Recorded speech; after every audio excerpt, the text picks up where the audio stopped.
Everybody, good morning. Good morning. Please come in, have a seat. We are going to go ahead and get started because we don't want to keep you here all day. So come on in, please have a seat. We're going to begin our presentations, and then after my presentations, we'll go over the test answers to give you a little bit of time to complete the tests and the annual health screen form. Здравствуйте. Значит, мы немножко поторопимся, чтобы сначала сделать презентации все, а после этого оставить время для того, чтобы вы выполнили тесты и также сдали, какие формы кому нужно, что кому нужно, чтобы все успели.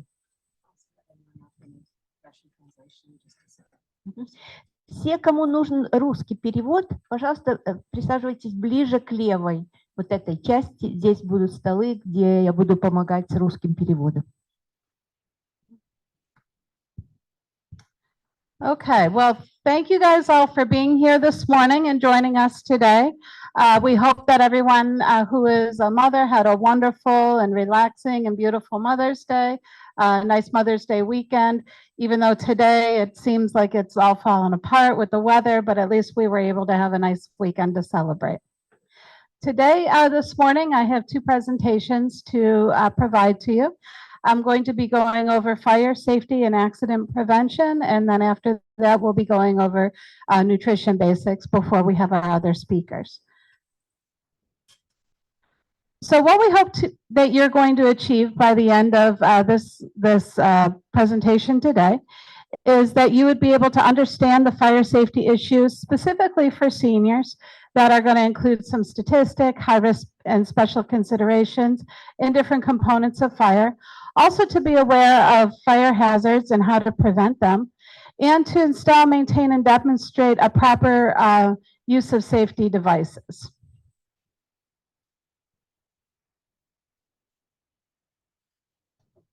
Oh dear. We're going to have you discuss various fire safety behaviors, such as stop, drop, and roll, escape planning and exit drills, dialing 911, putting out small fires, cooling burns, and also to be aware of local, state, and national resources. So the risk of death for people 65 and over is 3 times greater than those people under 65 due to a fire. So why is that? People are generally, as they age, less able to take quick action. They may be on medication that affects their ability to make decisions quickly. Many of our elders and seniors live alone. So where do most fires occur? I think most of you will know the answers to this. So most fires occur in the home, and 80% of all fire deaths occur in the home. Just a fact for you to know, the South, which is where we are here, has the highest fire death per capita. And so what are the leading causes of fires in the nation? First is cooking. Most people have to cook every day, and so it is something that you are exposed to on a regular basis. Smoking, we still do see people smoking and then falling asleep, and that's a huge fire hazard. And then heating components like the use of a space heater or fireplaces. Essentially, there's 3 components, and that's it it takes to make a fire: heat, fuel, and oxygen. So some of the fire hazards for seniors are going to include the cooking accidents, unsafe smoking, heating equipment, and faulty wiring. In the event that there's a cooking fire, so a pot on the stove is on fire, what should you do? Does anybody know?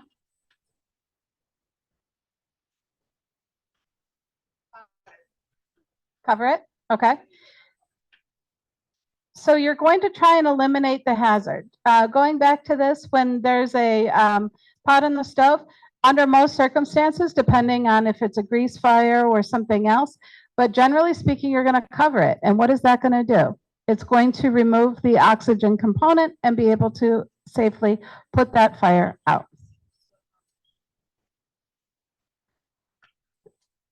So for everybody, not just for your seniors, it's very important to conduct a home safety survey to look at exterior hazards such as lighting, shrubbery. Are the house numbers visible on the house so that when, if you have to call a fire truck, are they going to be able to see the house? Look at interior hazards. Are there things like throw rugs or cords that are loose that can cause a trip hazard? It's very important that you look for if that patient or if your client has a fire extinguisher in the home. A home fire extinguisher is only for small fires. The operation acronym for it is PASS. So what does that mean? There's a little pin up at the top. You pull the pin. You aim the hose at the base of the fire. Sometimes people will try and go to the top of the fire, but really you're supposed to extinguish it at the bottom of the fire. You squeeze the handle and you use the sweeping motion for the hose to put out the flame in its entirety. So it's pull the pin, aim the hose, squeeze the handle, and sweep the hose. Certain safety devices to look for, smoke alarms and heat detectors. These are very important for our clients and for everybody to check on a monthly basis. Carbon monoxide detectors. In a fire, most people actually die from that smoke inhalation, which is carbon monoxide poisoning. It's also important, a lot of your clients are going to have the Lifeline alerts where they'll have the medical alert bracelet or necklace where they can alert somebody of a fire. In some of the facility settings, you'll see sprinkler systems and also fire resistive clothing or like for pajamas and things like that, and or furniture. So smoke alarms and heat detectors, the purpose of them, of course, is to detect if there's an abnormal amount of heat or if there's smoke. A lot of times people have one near their kitchen, it'll go off and it'll bother them. So what do? They take the battery out. That's extremely dangerous and you should not do that. You do have to make sure that it's installed properly and that you change the batteries regularly. And I believe that the smoke alarm should be replaced every couple of years.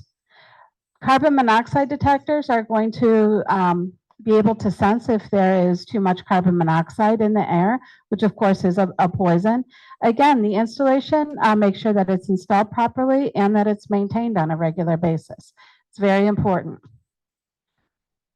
All clients, everybody, and because we all live in our homes, right? So everybody in your home should know what is your emergency system. There's 911 and then there's enhanced 911, meaning that they should know if you're in an area, for example, like our senior living communities. These are high-rise buildings. They know that in these instances, it's extremely urgent to get there in a very timely manner. And then reporting an emergency. If you are aware of any emergency, whether you yourself are involved in it, or even if your client just tells you about it, it is very important that you report that to the office immediately.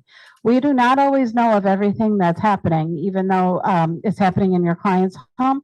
It's extremely important that those are reported immediately and that the office is aware of it. So what to do in the event of a fire? Let's say you're at home or you're at your client's home and there is a fire. Most importantly, if it is one that cannot be contained with either covering it up or the use of a fire extinguisher, you will immediately get low and try and leave, get out as fast as possible. Once out, stay out. People oftentimes have a tendency to go back to get something, to go back and get a possession, a pet, something like that. You have to stay out. Once you're out, stay out, and then call 911 from a neighbor's home. If an evacuation is needed in a senior living community, which many of you do see clients that live in the senior living communities, in the event that a fire evacuation is needed, you are able to assist your resident to the stairs if possible. Elevators are not to be used in the event of a fire.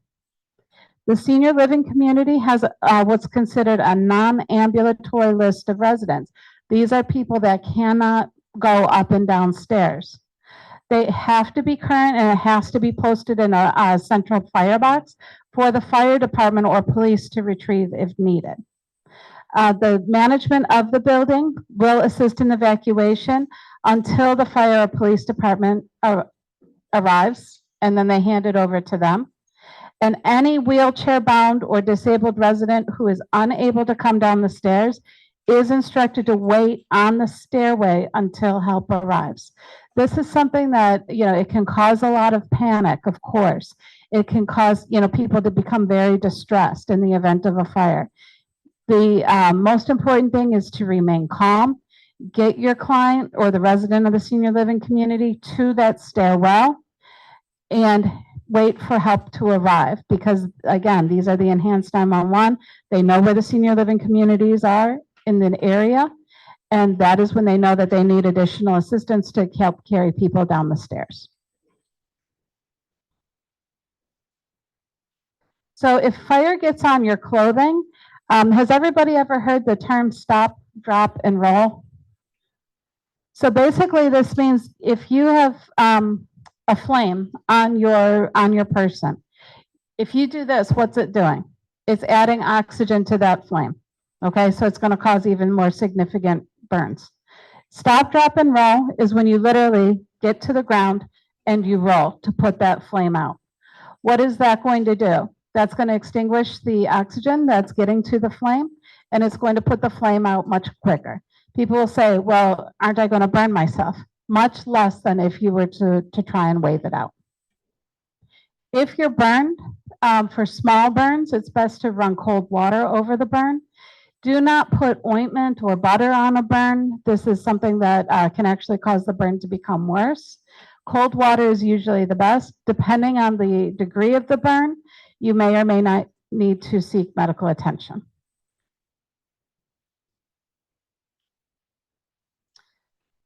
If you do have to stay in the home for whatever reason, immediately call 911. Shut off any kind of heating or air unit, because that's only going to add to the flames, to the oxygen. Fill the bathtub with water. You can wet towels, put them around a door just to be able to keep some of that smoke out. Signal from a window and get low under the smoke. So let's say you're on a top floor, the fire's downstairs, you're not able to safely evacuate the home. If there's a bathroom or any access to a bathtub or anything like that, fill it with water. Again, all of this is to mitigate the risk of smoke inhalation. So remember these three things in the event of a fire. First, to eliminate home hazards in advance of a fire.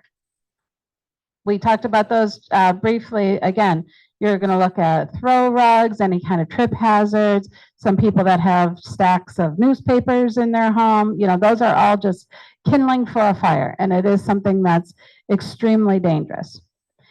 In advance of a fire, make sure that safety devices like your smoke detectors and your carbon monoxide detectors are in place, that the batteries are working, and that they have regular routine maintenance. Practice emergency measures. A lot of times, especially in the senior living communities, people do not like to do fire drills because it's hard to walk up and down stairs. I mean, we understand that, we know that very well. But it's very important that those safety measures are practiced, just like they do in your children's school. You want to make sure everybody knows what the safety procedure is, what the evacuation route is, and how you're going to get there in the event of a fire. Different resources for you. You might say, well, I live in, out in the country in the middle of nowhere. What can I do for fire prevention? Or I'm in the middle of the city and the units are very, very close to each other. Contact your local fire department. They know different plans for your specific area and your specific dwelling.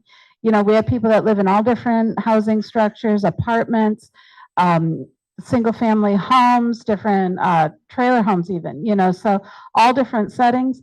And it is something that you should be familiar with your local fire department. Also, hospitals insurance agencies, and the Safe Kids program that you can access all online. Different programs, you also have the Shriners Clubs that actually work with kids that, and I believe adults as well, that have been burned. You have the State Fire Marshal's Office, National Fire Protection Association, and U.S. Fire Administration and FEMA. These are all different agencies that can assist you, and you can just go online and search any of these. They can all assist you with developing a plan in the event, unfortunately, of a fire. Does anybody have any questions for me? Or does anybody have any questions about anything that we just discussed? Okay. All right. Well, I don't see anybody with their hand up, so I'm going to move to the next presentation for you this morning.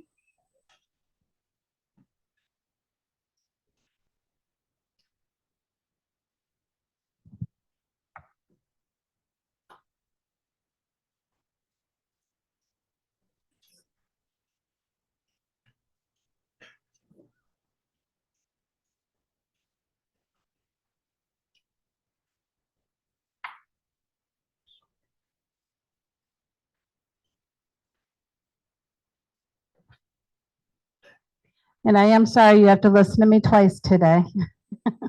I know I don't normally do 2 presentations, but we had a shortage of speakers available. So the next presentation that I have for you all today is nutrition and meal preparation for home care clients. How many of you in here prepare meals for your clients? Only a couple of you prepare? Okay, so how many of you ever have to prepare meals at home for your family? I know I do. So one of your most important jobs as a home care worker is going to be preparing food for clients. There's a great deal to know about, and unfortunately, even though much of it is information we should all know, the reality is that people tend to not know about the food. So here's what you need to know. Another thing, in how many of your lives and your families is food important? When you have a party or a celebration, what's one of the first things you're preparing? Food. It's usually pretty important to people. It's something that people care about. It's, if you have a good meal, it can be a great experience. If you have a bad meal, it's terrible. So it is usually pretty important in people's lives. And it's also something that can be celebrated and presented in a healthy way, a nutritional way. So let's look at what we need to know. So we're going to look at the basics as far as how it relates to different food groups and how you should organize them as you're preparing meals. We have different carbohydrates. So under the food pyramid, which is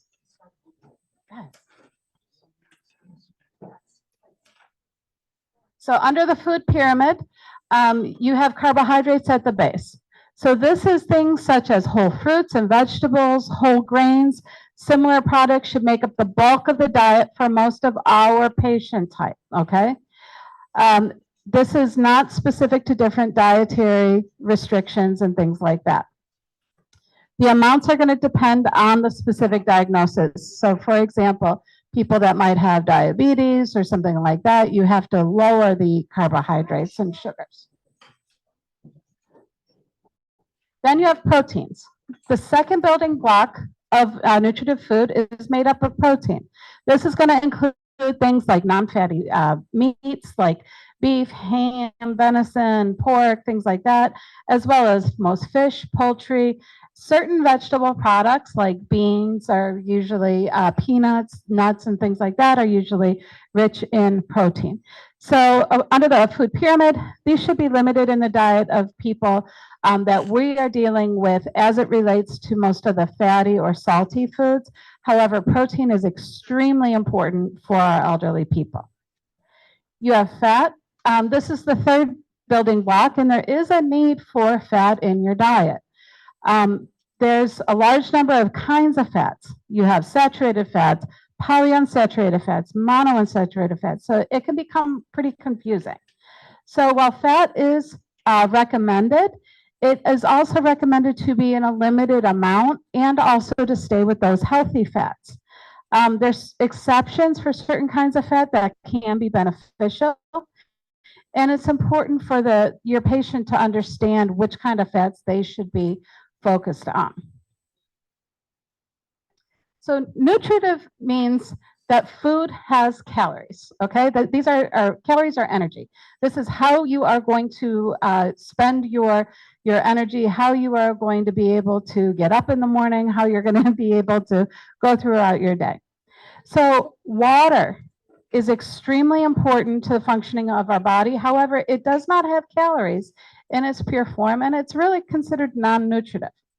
Minerals, vitamins, these are things that are generally a part of the food or added to the food.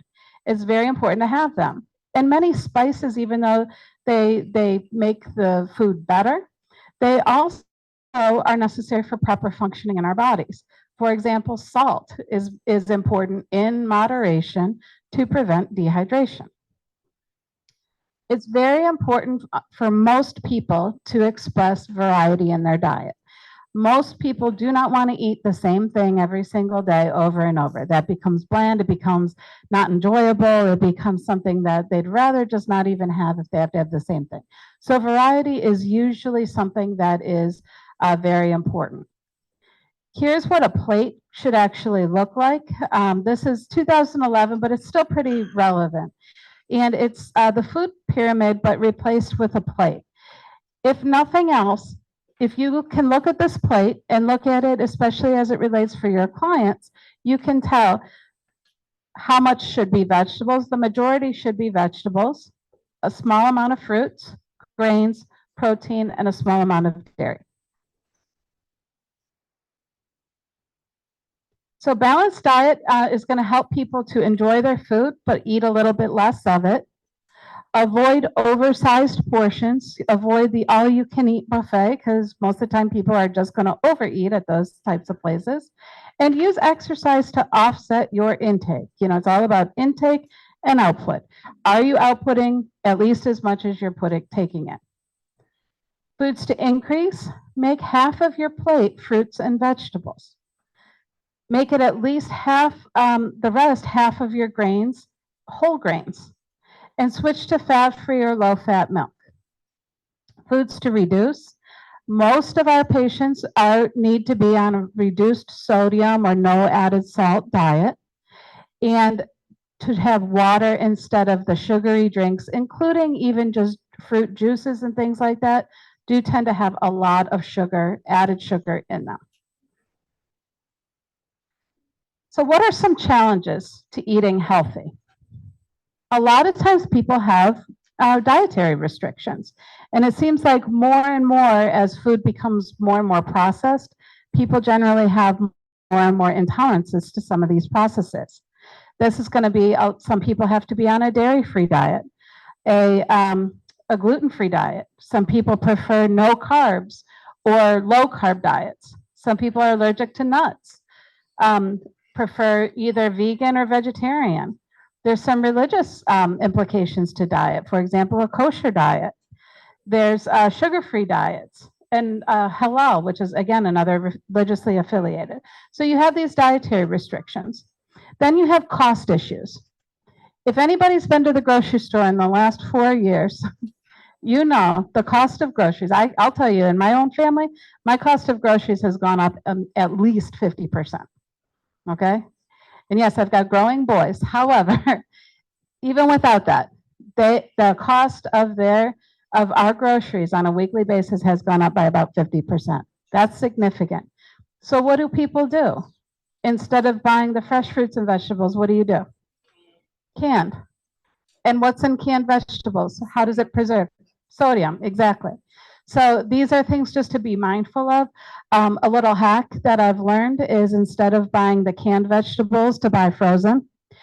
Frozen is a good substitute and it doesn't have all of those preservatives. If you have to eat canned vegetables, rinse them. Just rinse them in a colander under some water before preparing them. And that does get off some of that salt. But cost is a major issue to eating healthy.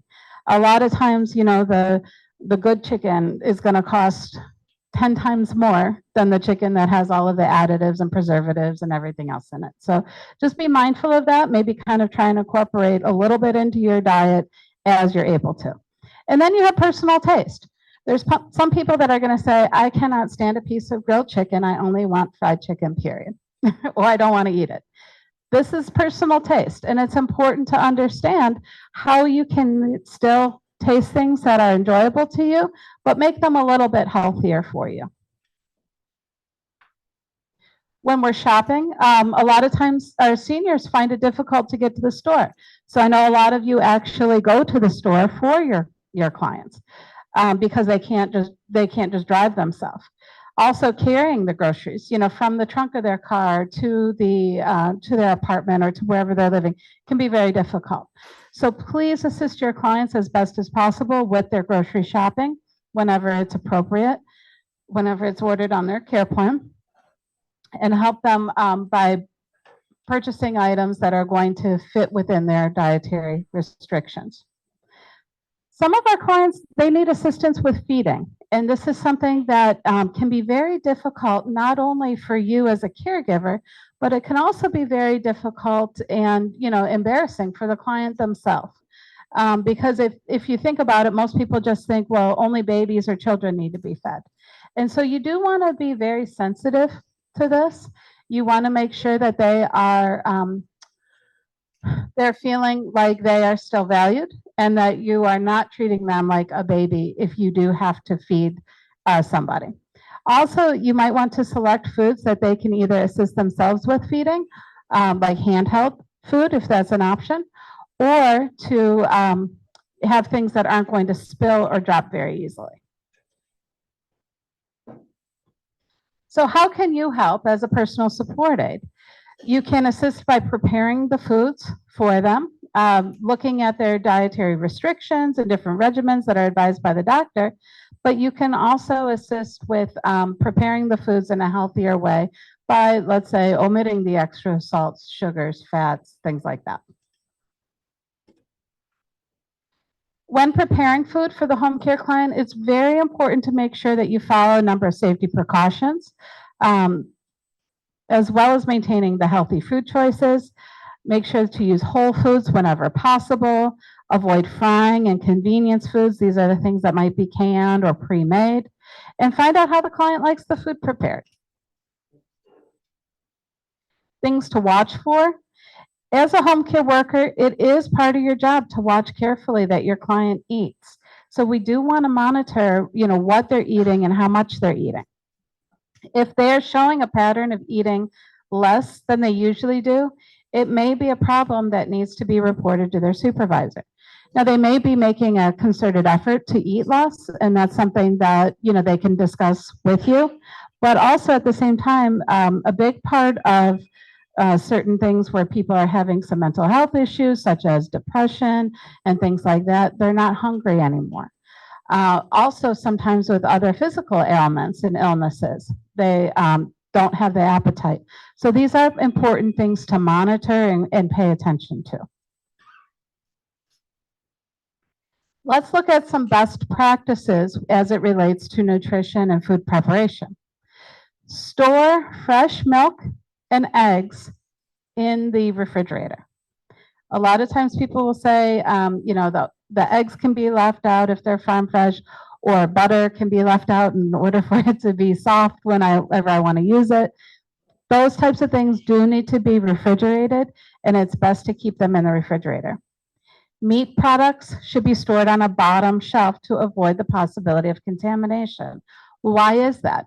Oftentimes a package of meat, the packaging itself can open and it can drip onto other foods. So just to reduce that list of cross contamination, it is best to leave those items on the bottom shelf. Fresh fruits and vegetables do not need to be refrigerated until they turn ripe.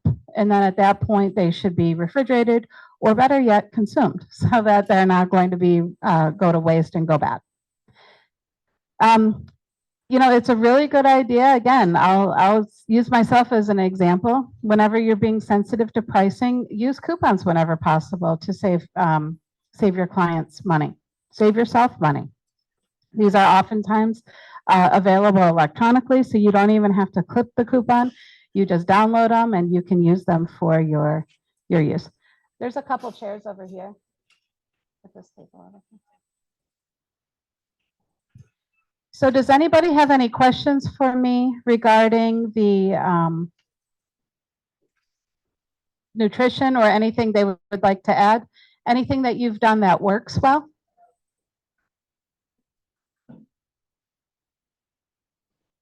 No? Okay. All right. Well, thank you very much.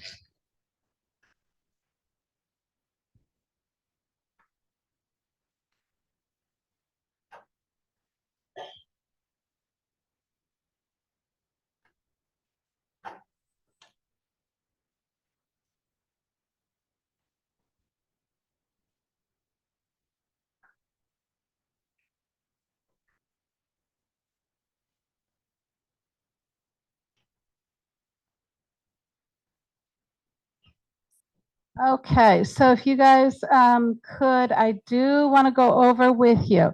At the very beginning, you guys were all given your tests and your annual health screen forms. We're going to take a little break here for about the next 10 minutes or so. I want to give you guys, I wanted to do this after a couple presentations so that people could come in. I know that a lot of you were running late this morning for different reasons.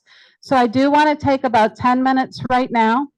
If you guys could please complete your annual health screen forms and tests, and then we're going to go through the answers for all of them. So please go ahead and complete these, and then we're going to come back in about 10 minutes and go through the answers. Okay?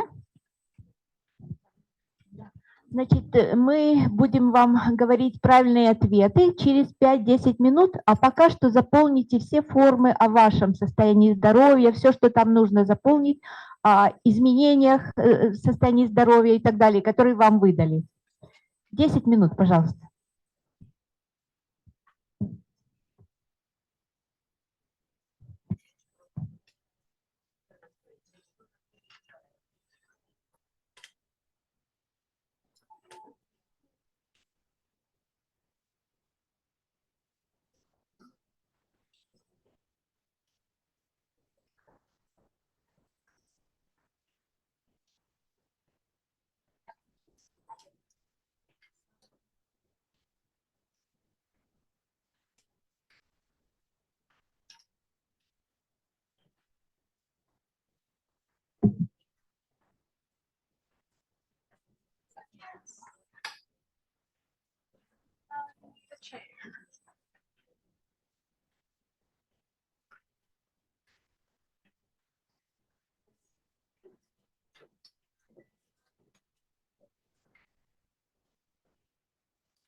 You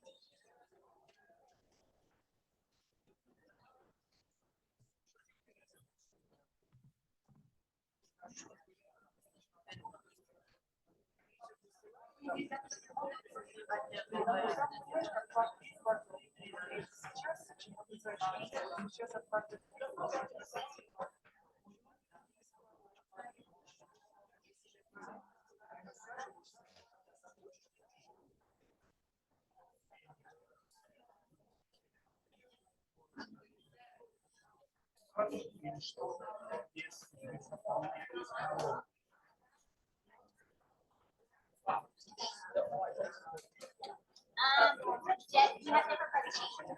I believe. Yes, so the conflict in the workplace is going to be another presentation. No, they've only done the first one. The second.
Okay, so maybe one way to call this to make sure we're running kind of.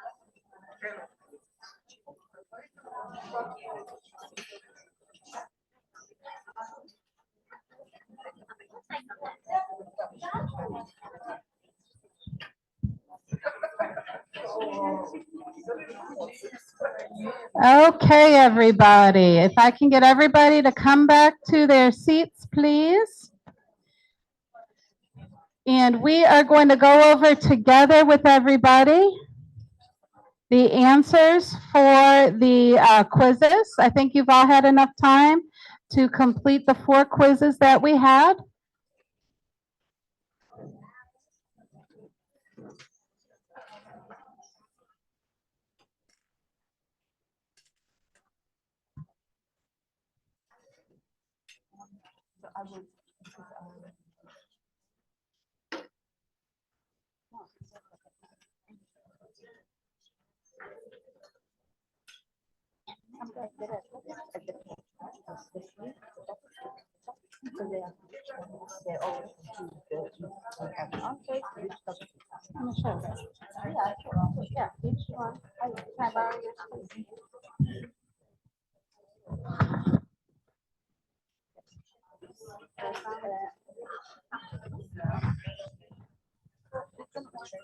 Yes, yes, I know.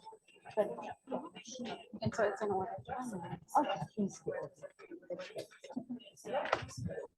Okay, everybody, if I could please have your attention.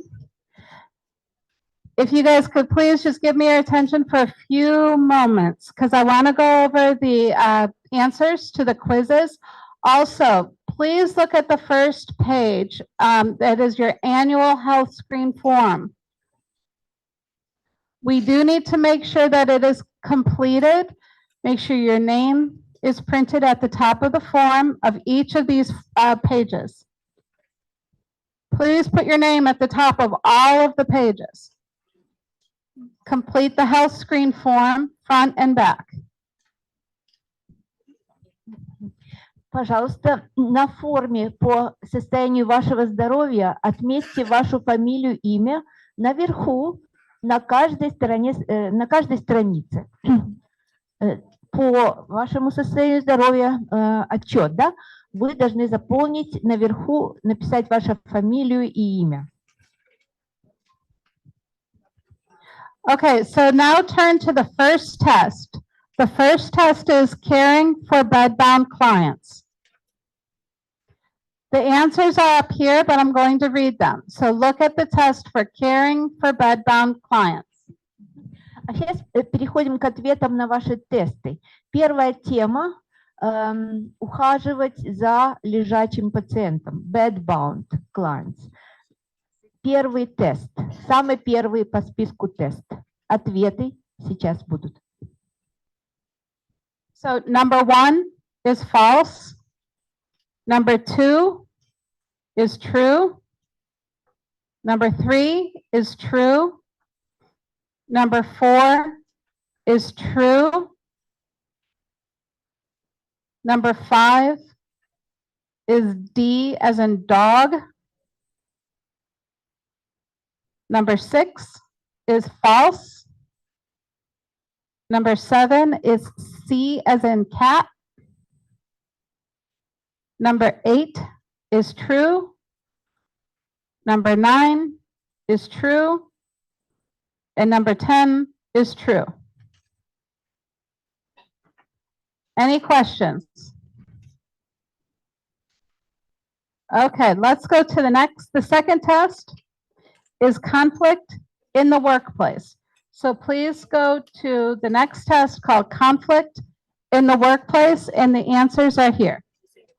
I noticed that at some form, it was the last topic, conflict of interest, where I was looking at somebody.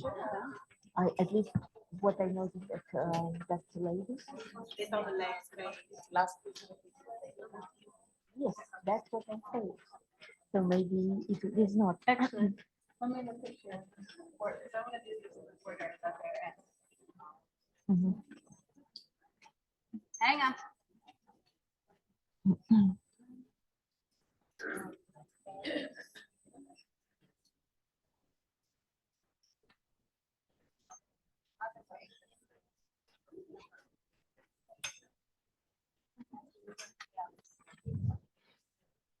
They will be confused where to find it. Yeah, order. Where I have. I noticed because I was looking at that That ladies. was something from the last time that I thought I was. Uh-huh.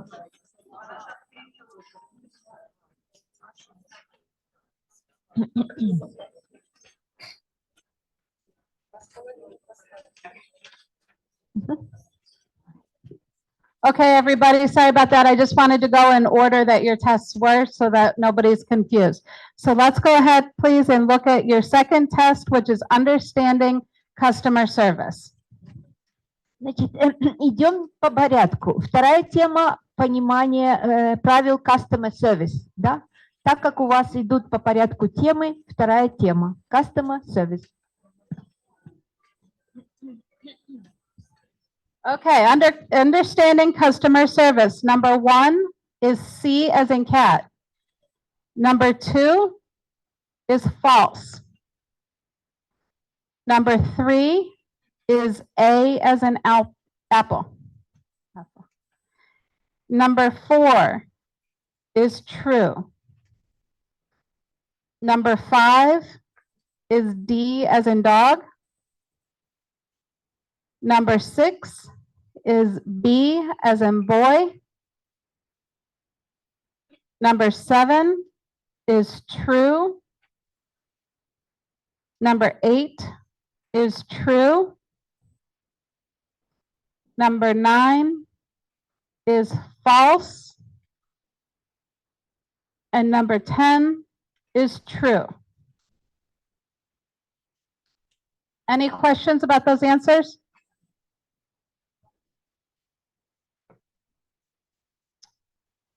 Okay.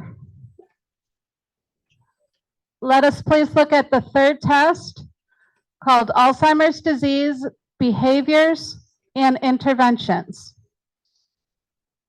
Alzheimer's disease behaviors and interventions test. Number 1 is A as an apple. Number 2 is A as an apple. Number 3 is B as in boy. Number 4 is A as an apple. Number 5 is B as in boy. Number 6 is D as in dog. Number 7 is D as in dog. Number 8 is C as in cat.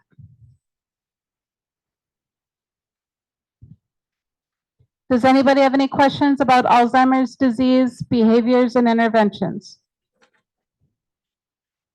Okay, so now let's look at the final test, conflict in the workplace. This is the last test. Again, please make sure your name is at the top of each page. Conflict in the workplace, number 1 is B as in boy.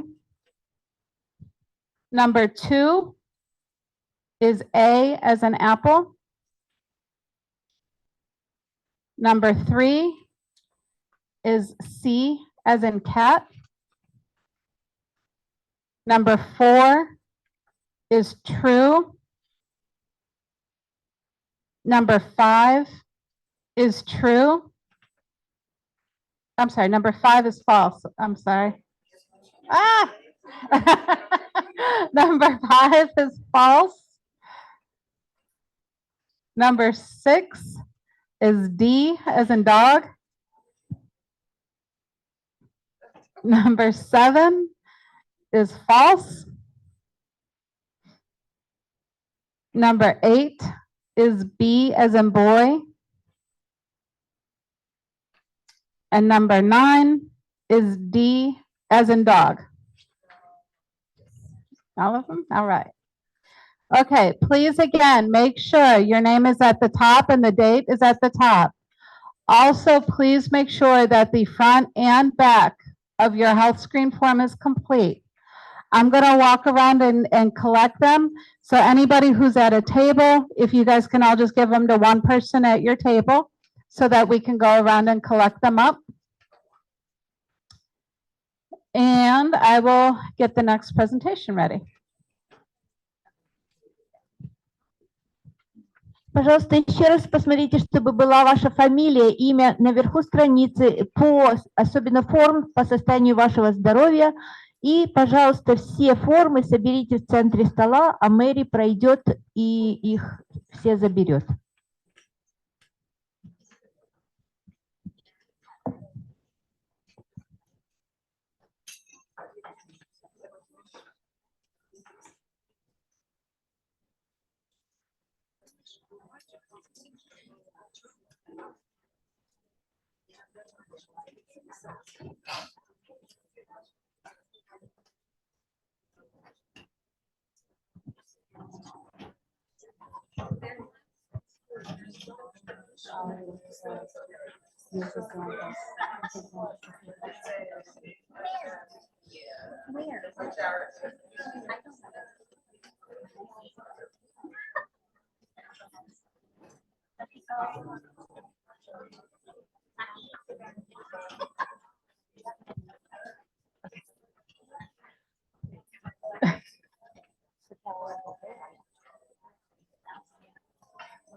Okay, we are going to come around and collect those up from you. And next, if you guys could please give your attention to Sophie Martinez. She's in our HR department. She is going to talk to you all today about cultural diversity in healthcare. So thank you very much, Sophie. Внимание, следующая презентация будет сделана Софией Мартинес. Она работает в отделе кадров. И тема, значит, культурное разнообразие.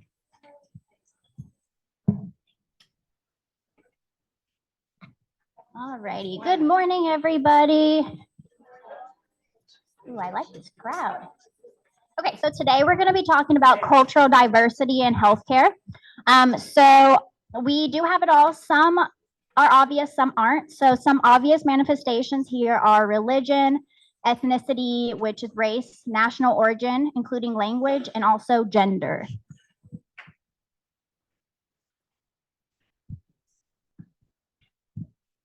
Okay, and then some less obvious manifestations here include age, educational status, mobility, including anyone that's handicapped, and sexual orientation.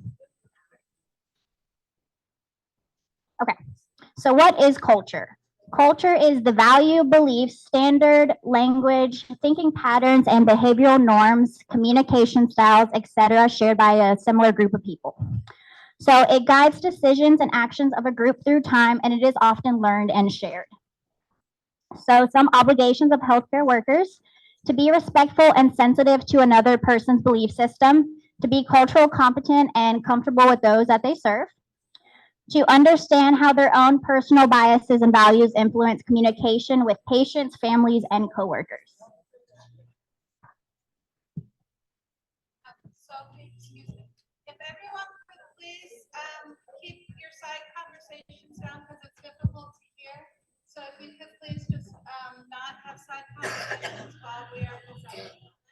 Sorry, I'm very softly spoken. So, okay, so now we're going to be talking about ethnicity. Ethnicity is the classification of people based on national origin or culture. I'm sorry. So some examples are African American, Asian American, Middle Eastern, Native American, and then European American. All right, so race is also included in there, which is the classification of people based on physical or biological characteristics. And it does involve multiple cultures and ethnic groups. All right, so when it comes to cultural sensitivity, that just means being open to learning about different cultures and being accepting of different cultural groups. It does involve multiple cultures and ethnic minorities and groups.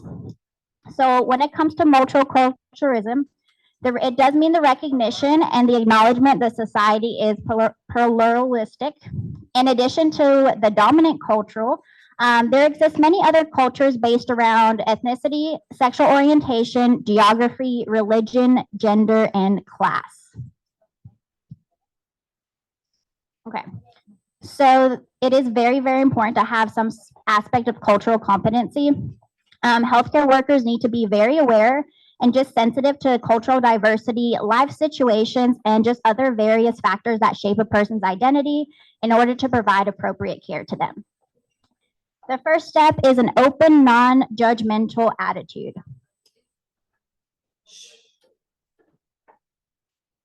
All right, so going on, talking more about cultural competency, that is the understanding of diverse attitudes, beliefs, behaviors, practices, communication, patterns attributable to variety of factors, including race, ethnicity, religion, sex, historical and social context, physical or mental ability, age, gender, sexual orientation, or generation, and a cultural status.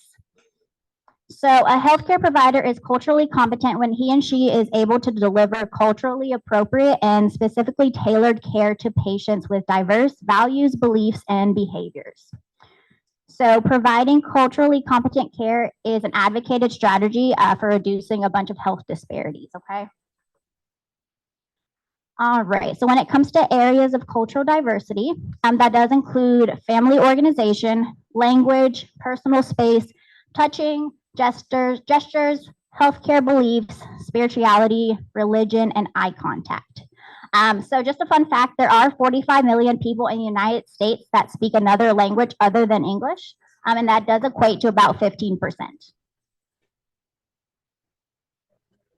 All right, now there are 4 elements for cross-cultural communication. So the first one is the awareness of one's own cultural beliefs. So are you attentive to your own preconceived notions of other cultural groups? The second one is awareness and acceptance of cultural differences. So do you look for other opportunities to meet and interact with individuals who are from other cultures other than your own? The third one is development of cultural knowledge. So are you familiar with the worldviews of cultural groups other than your own?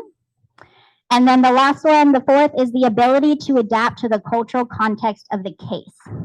So do you know how to navigate cross-cultural interactions?